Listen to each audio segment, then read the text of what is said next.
Good morning all of you. My self doctor HS. Yadav. आज देखो BSc part first year organic chemistry का जो chapter है stereo chemistry, वो टॉपिक यहाँ पे डिस्कस करने जा रहे हैं। देखो एक वीडियो मैंने इंट्रोडक्शन ऑफ स्टीरियो केमिस्ट्री का पहले डाल चुका हूँ यूट्यूब चैनल पे कॉलेज के। अब दूसरा जो वीडियो लेकर के आ रहा हूँ उसके माध्यम से अपन थोड़ा सा उसके आगे स्टीरियो केमिस्ट्री के बारे में स्टडी करेंगे। तो देखो यहाँ पे सबसे पहले लिखा हुआ है आइसोमेरिज्म। क्या लिखा हुआ है? आइसोमेरिज्म, जिसको हिंदी में बोलते हैं समावेत। ठीक है, कई बार आता है आइसोमर किसे कहते हैं या आइसोमेरिज्म किसे कहते हैं। तो देखो मैंने बताया था कि वे यौगिक जिनके अणुसूत्र तो समान होते हैं, क्या होते हैं? अणुसूत्र तो समान होते हैं, परंतु उनकी आणविक संरचना या भौतिक व रासायनिक गुण physical and chemical characters are different. This phenomena is known as isomerism. अर्थात वे यौगिक जिनके अणुसूत्र तो समान होते हैं लेकिन उनकी जो आणविक संरचना या भौतिक और रासायनिक गुण क्या होते हैं? अलग अलग होते हैं। तो इस परिघटना को क्या कहते हैं? आइसोमेरिज्म कहते हैं। और उन यौगिकों को आपस में उन यौगिकों को क्या कहते हैं अपन? आइसोमर, जिसको हिंदी में बोला जाता है समावेत। तो ये डेफिनेशन क्लियर है। आप देखो आइसोमेरिज्म को दो भागों में बांटा गया है, स्टीरियो आइसोमेरिज्म और स्ट्रक्चरल आइसोमेरिज्म। अर्थात बात करें कि त्रिविम समानता और संरचनात्मक समावेता। तो देखो स्टीरियो आइसोमेरिज्म को अपन ने आगे स्टडी किए, उससे पहले अपन देखते हैं स्ट्रक्चरल आइसोमेरिज्म। तो पिछले वाले वीडियो में स्ट्रक्चरल आइसोमेरिज्म के बारे में मैंने बता दिया था। आज अपन बात करेंगे स्टीरियो आइसोमेरिज्म। देखो स्टीरियो आइसोमेरिज्म में क्या होता है, इसको थोड़ा सा समझने का क्या करते हैं, प्रयास करते हैं। तो देखो यह भी एक प्रकार का क्या है? आइसोमेरिज्म है, लेकिन जहाँ पे स्टीरियोजेनिक सेंटर होता है या कार्बन होता है उसकी वजह से क्या दिखाता है? ये आइसोमेरिज्म दिखाता है। तो देखो वे यौगिक जिनके अणुसूत्र या संरचना सूत्र या बंधु की जो स्थिति है वो क्या होती है? सेम होती है। अर्थात जैसे स्ट्रक्चरल आइसोमेरिज्म में देखा होगा आपने, अलग अलग जैसे फंक्शनल ग्रुप एक पोजीशन से थर्ड पोजीशन पर जुड़ा हुआ है, या जैसे अलग प्रकार की 5-6 प्रकार की अपन स्ट्रक्चरल आइसोमेरिज्म देखी थी, लेकिन यहाँ पे ऐसा नहीं होता है। अर्थात इनके अणुसूत्र और संरचना सूत्र क्या होंगे? समान, या बंधु के जुड़ने की स्थिति भी क्या होगी? समान होगी। लेकिन अणु में उपस्थित जो भी परमाणु है उनका जो 3D विन्यास है या स्पेशियल अरेंजमेंट, जो अंतरिक्ष में अगर उसका अरेंजमेंट देखा जाए वो क्या पाया जाता है? डिफरेंट पाया जाता है या उसमें अंतर होता है। तो ऐसे प्राप्त होने वाले यौगिक क्या कहलाएंगे? Stereoisomer. और यह परिघटना क्या कहलाएगी? Stereoisomerism. तो देखो दोबारा मैं क्लेरिफाई कर रहा हूं कि वे यौगिक जिनके अणुसूत्र, संरचना सूत्र या बंधु के जुड़ने की स्थिति क्या होगी? समान होगी, परंतु 3D अरेंजमेंट या स्पेशल अरेंजमेंट में क्या पाया जाएगा? अंतर पाया जाएगा या भिन्नता पाई जाएगी, जिसके कारण से वह आइसोमेरिज्म शो करेगा। तो इस आइसोमेरिज्म को बोलते हैं स्टीरियो आइसोमेरिज्म और ऐसे यौगिकों को बोलते हैं स्टीरियो आइसोमर। अब इनको दो भागों में डिवाइड किया गया है, कॉन्फिगरेशनल आइसोमेरिज्म और कन्फॉर्मेशनल आइसोमेरिज्म। इसको बोलते हैं विन्यासी समावेता और इसको बोलते हैं सरूपण समावेता। ठीक है, पहले बात करते हैं अपन किसकी? Conformational isomerism. देखो कन्फॉर्मेशनल आइसोमेरिज्म क्या होता है कि ऐसे समावित जिनके ऊर्जा अवरोध का मान क्या होता है? कम होता है। जैसे दो कंपाउंड है, उन दो कंपाउंड में से एक कंपाउंड में अगर अपन स्थिति चेंज कर देते हैं उसका ऊर्जा अवरोध कितना? 60 किलो जूल प्रति मोल से क्या है? कम है।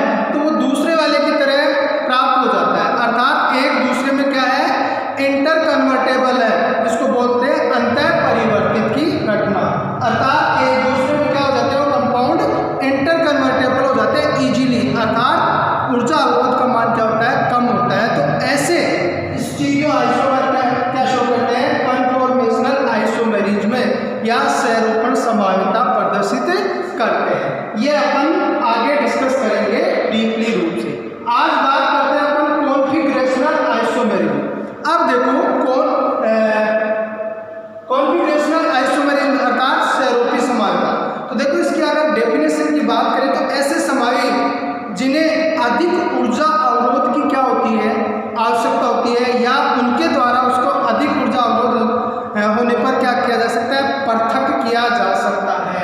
तो वैसे किसमें आएंगे, कॉन्फ़िगरेशनल आइसोमेरिज्म। अर्थात इजीली वह रूम टेम्परेचर पर क्या नहीं किए जा सकते, पृथक नहीं किए जा सकते वो कंपाउंड आपस में, तो वो एक दूसरे के कॉन्फ़िगरेशनल आइसोमर है और ये परिघटना कॉन्फ़िगरेशनल आइसोमेरिज्म में कहलाएगी। अब बात करते हैं कि कॉन्फ़िगरेशनल आइसोमेरिज्म में दो प्रकार से डिवाइड की गई है, एक है ऑप्टिकल आइसोमेरिज्म और दूसरा है ज्योमेट्रिकल आइसोमेरिज्म। ज्योमेट्रिकल आइसोमेरिज्म में अपन सिस्टम्स आइसोमर के बारे में क्या करेंगे, स्टडी करेंगे, और जैसे EZ होता है उसके बारे में भी क्या करेंगे, स्टडी करेंगे। ये भी अपन नेक्स्ट वीडियो में लेकर हैं। आज अपन बात करते हैं ऑप्टिकल आइसोमेरिज्म या इनैंशियोमर और डायस्टियोमर। तो देखो ऑप्टिकल आइसोमेरिज्म का मतलब क्या होता है, देखो ऑप्टिकल का मतलब हो गया प्रकाशिक समावि। देखो कोई भी कंपाउंड होता है या कोई ऐसा समावि जिसका जो दर्पण प्रतिबिंब होता है वो एक दूसरे के क्या होते हैं, दर्पण प्रतिबिंब तो हो गए, या जैसे मान लो कि दो यौगिक है वो एक दूसरे के क्या है, दर्पण प्रतिबिंब तो है, लेकिन एक दूसरे पर क्या नहीं है, अध्यारोपित नहीं, आकार सुपर इम्पोज नहीं है। तो देखो ऐसे समावि जो एक दूसरे के क्या होते हैं, दर्पण प्रतिबिंब तो होते हैं लेकिन एक दूसरे पे सुपर इम्पोज या अध्यारोपित नहीं होते, उन्हें प्रकाशिक समावि कहा जाता है और यह परिघटना क्या कहलाएगी, प्रकाशिक समावेयता कहलाएगी। तो देखो जो आइसोमर बनेंगे उनको अपन बोल सकते हैं ऑप्टिकल आइसोमर, और एक कई एग्जाम में एक अलग नाम से और जाना जाता है ऑप्टिकल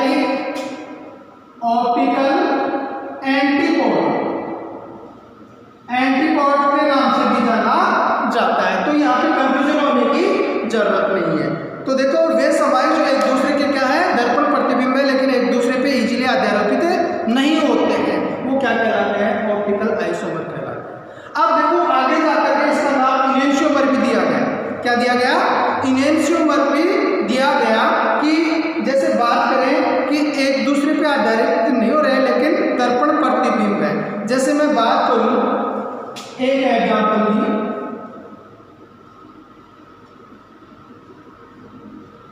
देखो इसका दर्पण प्रतिबिंब यदि अपन यहाँ पे बनाए तो क्या बनेगा, देखना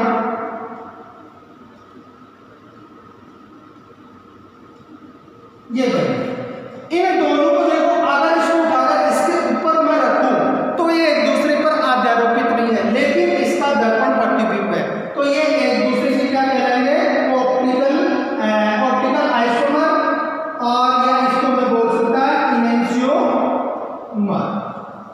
क्या बोल सकता हूं, इनैंशियोमर, जिसको बोला जाता है प्रतिबिंब समावि, और यह परिघटना दोनों में पाई जाती है, इसको बोलते हैं प्रतिबिंब समावि।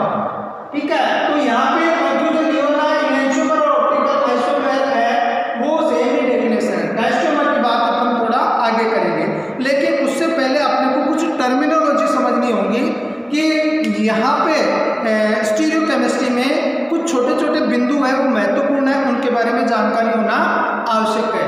विदाउट इन पॉइंट के अपन क्या है, स्टीरियोकेमिस्ट्री को एक्सप्लेन नहीं कर सकते। अब जैसे पहला पॉइंट ले रहा हूँ PPL, जिसको बोला जाता है प्लेन पोलराइज्ड लाइट, अर्थात समतल ध्रुवित प्रकाश। देखो कोई भी प्रकाश होता है, साधारण प्रकाश होता है, जैसे मैं बात करूं सिंपल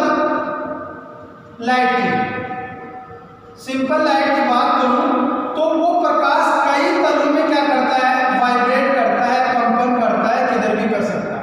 ठीक है, इसको बोलते हैं सिंपल लाइट। ठीक है, लेकिन प्लेन पोलराइज्ड लाइट क्या होता है, केवल ऐसा प्रकाश जो केवल एक ही तल में कंपन करे उसको अपन समतल ध्रुवित प्रकाश बोलते हैं। जैसे प्लेन पोलराइज हो गया, केवल एक ही तल में कंपन कर रहा है, देखिए ये क्या कर रहा है, एक ही तल में कंपन कर रहा है, इसको बोलते हैं प्लेन पोलराइज्ड लाइट या समतल ध्रुवित प्रकाश। अब आता है ऑप्टिकली एक्टिव कंपाउंड। देखो ऑप्टिकली एक्टिव कंपाउंड कौन होंगे? ऐसे कंपाउंड जो समतल दूरी प्रकाश, ये समतल दूरी प्रकाश है, इसके तल को या तो लेफ्ट घुमा देते हैं या राइट घुमा देते हैं। ध्यान देना, ऐसे कंपाउंड्स, ऑर्गेनिक कंपाउंड जो इस समतल दूरी प्रकाश के तल को या तो क्या घुमाएंगे लेफ्ट या क्या घुमाएंगे राइट, तो ऐसे कंपाउंड ऑप्टिकली एक्टिव कहलाते हैं, अर्थात प्रकाशिक सक्रिय या ध्रुवण घूर्णक यौगिक कहलाते हैं। कई बार डेफिनेशन पूछी जाती है या एग्जाम में भी पूछा जाता है कि समतल दूरित प्रकाश की सहायता से आप ऑप्टिकली एक्टिव कंपाउंड को कैसे पहचान सकते हो, कैसे आइडेंटिफाई कर सकते हो, या डायरेक्ट डेफिनेशन आ जाती है कि प्रकाशिक सक्रिय यौगिक कौन होते हैं, कैसे होते हैं, समझाइए। तो आप समझा सकते हो कि वे प्रतिबिंब समाई जो समतल दूरित प्रकाश के तल को क्या कर देते हैं, रोटेट कर देते हैं, घुमा देते हैं, या तो लेफ्ट या राइट। आप देखो दो तरीके से घुमाएंगे, एक तो दक्षिणावर्त और एक वामावर्त। एक तो क्या घुमाएंगे दक्षिणावर्त और एक क्या घुमाएंगे वामावर्त, अर्थात इसको बोलते हैं डेक्स्ट्रो रोटेशन और इसको बोलते हैं लियो रोटेशन। तो देखो इसको डी से शो कर सकते हैं और इसको एल से शो कर सकते हैं, और आगे जाकर के इसको प्लस से और माइनस से भी शो किया गया है। तो ये दक्षिणावर्त अर्थात दाईं तरफ में यदि समतल दूरी प्रकाश को घुमा देता है तो ये दक्षिणावर्त घूर्णन हो गया, और ये लेफ्ट साइड घुमाता है तो कैसा हो गया, वामावर्त घूर्णन हो गया। तो ये भी पूछा जाता है कि दक्षिण डेक्स्ट्रो रोटेटरी और लियो रोटेटरी क्या होता है, अर्थात जैसे इसकी बात करूं तो क्या हो गया क्लॉकवाइज रोटेशन, और ये हो गया एंटी क्लॉकवाइज रोटेशन। जैसे घड़ी होती है ना अपनी, क्लॉकवाइज रोटेशन और एंटी क्लॉकवाइज रोटेशन, तो इसके बारे में अपने को कंफ्यूज होने की आवश्यकता नहीं है। अब आता है नेक्स्ट स्पेसिफिक रोटेशन, विशिष्ट घूर्णन। तो देखो विशिष्ट घूर्णन क्या होता है, डेफिनेशन पूछी जाती है कि स्पेसिफिक रोटेशन को एल्फा बड़े ब्रैकेट ऊपर टेम्परेचर नीचे लैम्डा से प्रदर्शित करते हैं। अब देखो किसी भी प्रतिबिंब समावी पदार्थ की ध्रुवण घूर्णन क्षमता जिस रूप में मापी जाती है, जैसे कोई प्रतिबिंब समावी है वो कितना लेफ्ट घुमाता है, कितना राइट घुमाता है, उसका जो पावर है, पोलराइजेशन पावर या ध्रुवण घूर्णन क्षमता है, उसको किस रूप में मापा जाए या प्रदर्शित किया जाए, उसको बोलते हैं स्पेसिफिक रोटेशन। और देखो स्पेसिफिक रोटेशन का एक फॉर्मूला होता है, स्पेसिफिक रोटेशन बराबर एल्फा अपॉन एल इंटू सी। देखो एल्फा क्या है, प्रेक्षित घूर्णन, क्या बोल सकते हैं इसको, प्रेक्षित घूर्णन, अर्थात कितना घुमाया, कितना डिग्री घुमाया, ठीक है। और एल क्या है, एक पोलरिमीटर में एक ट्यूब होती है, नली होती है, उसकी लंबाई डेसीमीटर में, किसमें डेसीमीटर में उसकी लेंथ। और सी क्या है, जो भी सैंपल लिया गया है, वीने ले लिया गया है, उसकी सांद्रता, किसमें ग्राम प्रति लीटर में। तो देखो ये फॉर्मूला भी एग्जाम में पूछा जाता है कि स्पेसिफिक रोटेशन क्या है, उसका सूत्र बताइए। और ध्यान रखना कॉम्पिटिटिव एग्जाम में, बहुत सी एग्जाम में पूछा गया है कि पोलरिमीटर में जो सैंपल ट्यूब होती है उसकी लंबाई होती है सेंटीमीटर, घनमीटर, जो भी है, लेकिन आपको लिखना है किसमें, डेसीमीटर में ही होनी चाहिए, अर्थात डेसीमीटर का आंसर क्या आता है, सही आता है, ठीक है। और यहाँ पे लैम्ड क्या है, लैम्डा क्या है, लैम्डा है प्रकाश की तरंग दैर्घ्य, और टी क्या है, जो किस टेम्परेचर पे आप सैंपल ट्यूब में पोलरिमीटर में ये कार्य कर रहे हैं। अब आता है इसके बाद में पोलरिमीटर, क्या आता है, पोलरिमीटर। तो देखो ये भी कॉम्पिटिटिव एग्जाम में पूछा जाता है कि स्टीरियो केमिस्ट्री में जो स्पेसिफिक रोटेशन का मापन किया जाता है वो किसकी सहायता से किया जाता है, तो उसमें ऑप्शन चूज करना होता है अपने को पोलरिमीटर, अर्थात एक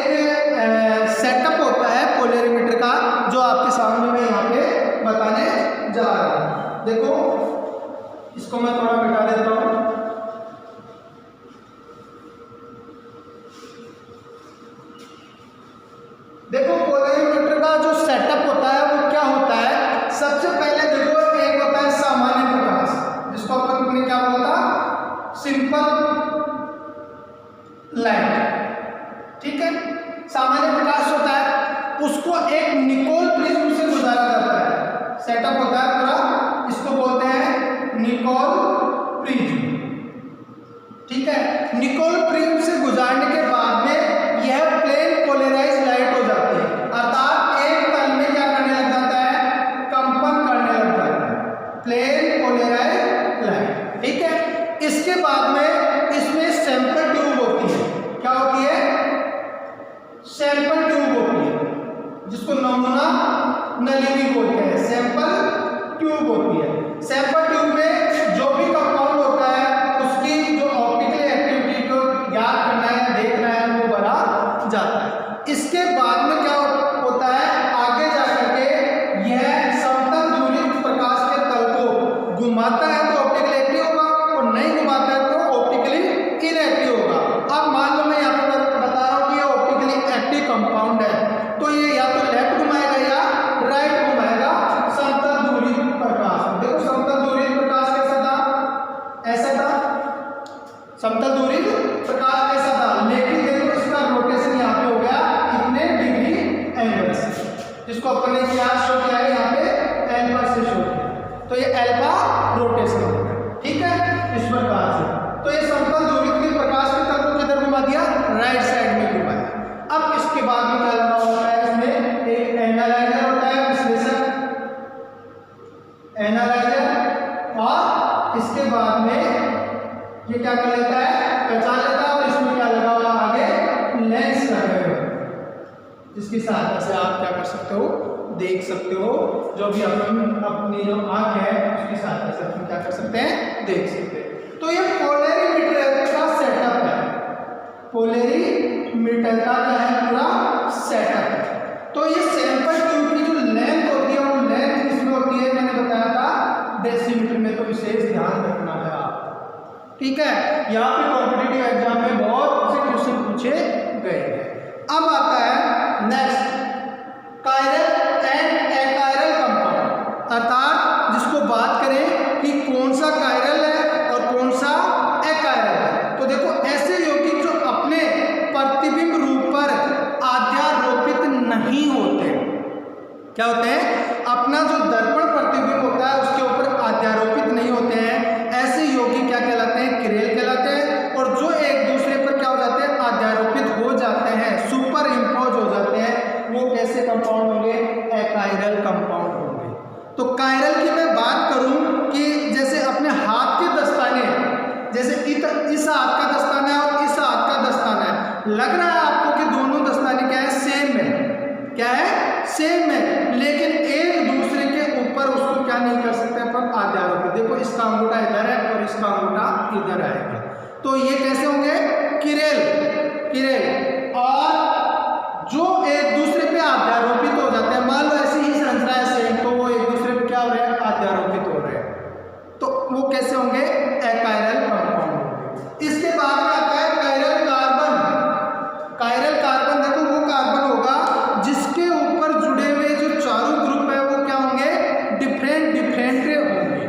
जो एक कार्बन की वैलेंसी कितनी होती है, 4 होती है, जिसमें चारों ग्रुप क्या होंगे, डिफरेंट डिफरेंट। तो ऐसा कार्बन क्या कहलाएगा, कायरल कार्बन कहलाएगा। ये डेफिनेशन पूछी जाती है छोटी छोटी। इसके बाद में आता है कायरल सेंटर या स्टीरियोजेनिक सेंटर। देखो कायरल सेंटर क्या होता है कि ऐसा कार्बन परमाणु जिसकी वजह से एक यौगिक प्रकाशित गुण प्रदर्शित करता है। देखो कोई भी कंपाउंड है, उस कंपाउंड में एक ऐसा कार्बन जिसकी वजह से वह कंपाउंड प्रकाशित गुण शो करता है या प्रदर्शित करता है, वह कायरल सेंटर या स्टीरियोजेनिक सेंटर कहलाता है। जैसे एग्जाम्पल के रूप में मैं यहाँ पे लिख रहा हूँ कुछ एग्जाम्पल्स।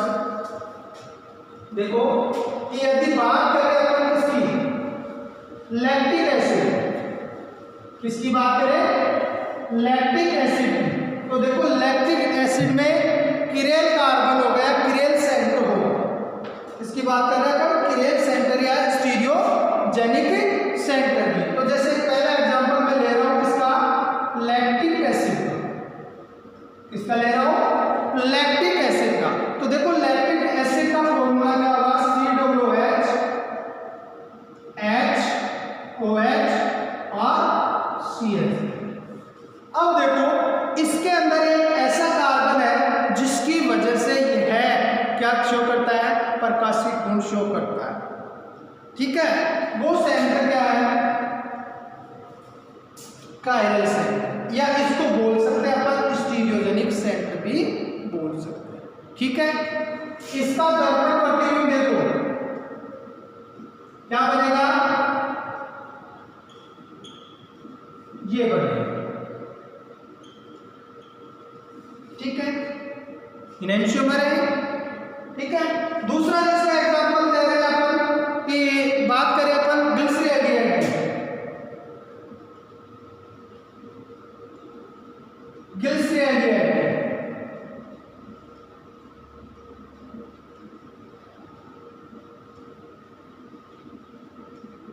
ये देखो इसमें भी क्या है, कायरल सेंटर। ठीक है, और इसका भी क्या मिलेगा, दर्पण प्रतिबिंब बना सकते हैं।